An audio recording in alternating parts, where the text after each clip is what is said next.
O Livro dos Espíritos, capítulo 1, de Deus. Deus e o infinito, provas da existência de Deus, atributos da divindade, panteísmo. Provas da existência de Deus, questão 8.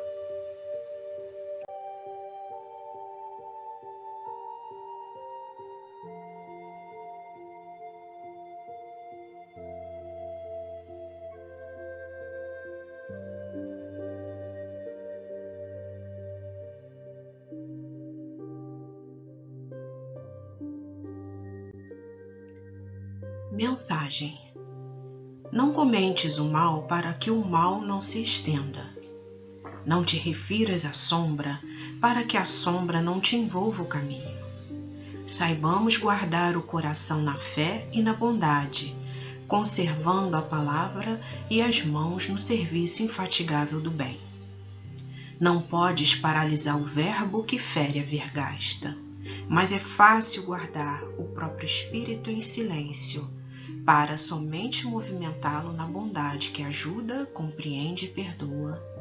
Reflete naquilo que te falam, antes de entregares psicologicamente ao que se diga. Lágrima sem revolta é orvalho de esperança. A morte é a própria vida numa nova edição.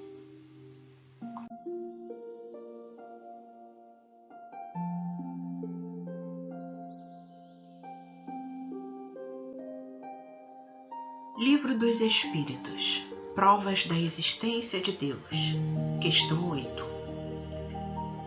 Que se deve pensar da opinião dos que atribuem a formação primária a uma combinação fortuita da matéria ou por outra ao acaso?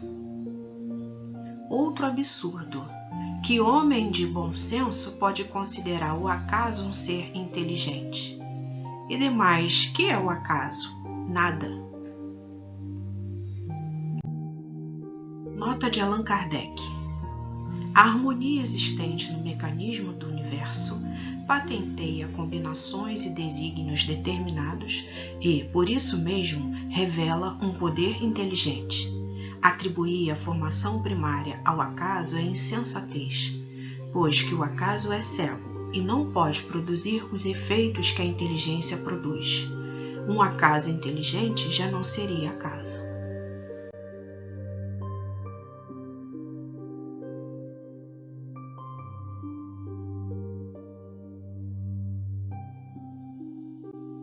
Comentário: o que é o acaso?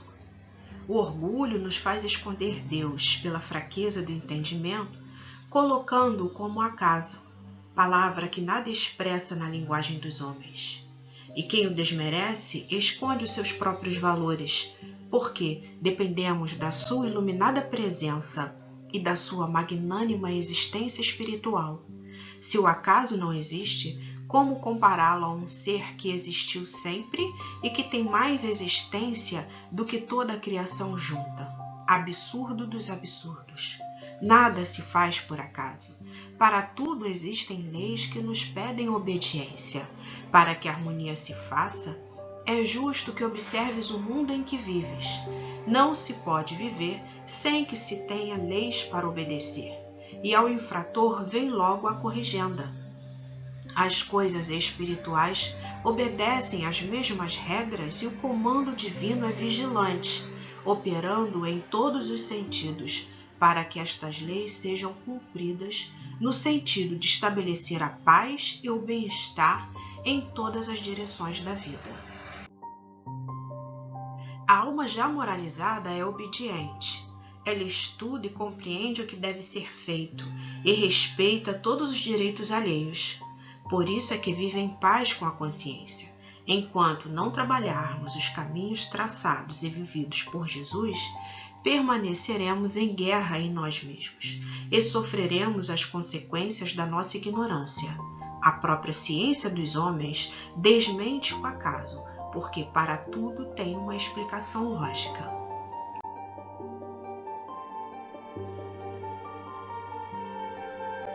A gestação de um filho no ventre de sua mãe, ou a formação de um fruto e de uma flor, era debitada na conta dos mistérios atribuídos ao acaso, por não se saberem os fundamentos da própria vida, estuante e vigorosa em toda a criação.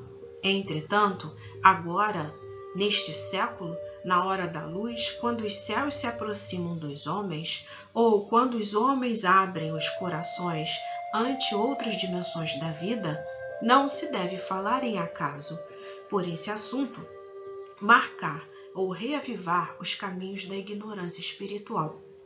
O acaso ainda não tivesse existido, teria morrido por falta de alimento. Se todo efeito tem uma causa, na dedução comum entre os homens, eis que os efeitos invisíveis estão apoiados em causas mais sutis do que pensas.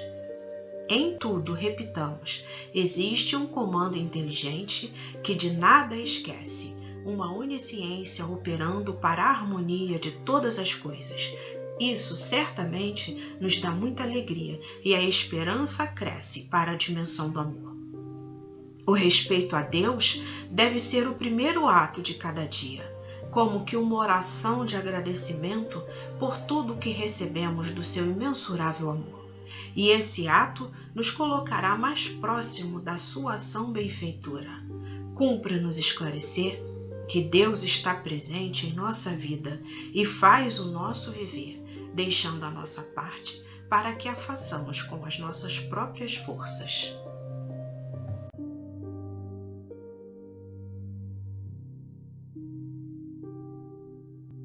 Mesmo assim, a sua misericórdia é tamanha que, se pedimos ajuda além da que ele nos dá naturalmente, pela sua inestimável bondade e o seu inesgotável amor a todos os seus filhos, ele nos atenderá.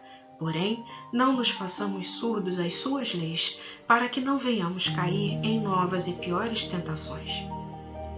Esqueçamo-nos do nada e lembremo-nos do tudo. Esqueçamo-nos da inércia e lembremo-nos do trabalho. Trabalhando, esquecemo-nos do ódio e abracemo-nos vivendo o amor, porque essa disposição à verdade nos garantirá a paz espiritual e a alegria permanente no coração. Vamos nos lembrar de Jesus com todo o carinho. Ele que veio anunciar para todas as criaturas o reino de Deus, lembrando-nos que nenhuma das suas ovelhas se perderia e que não existe órfão na casa do Pai.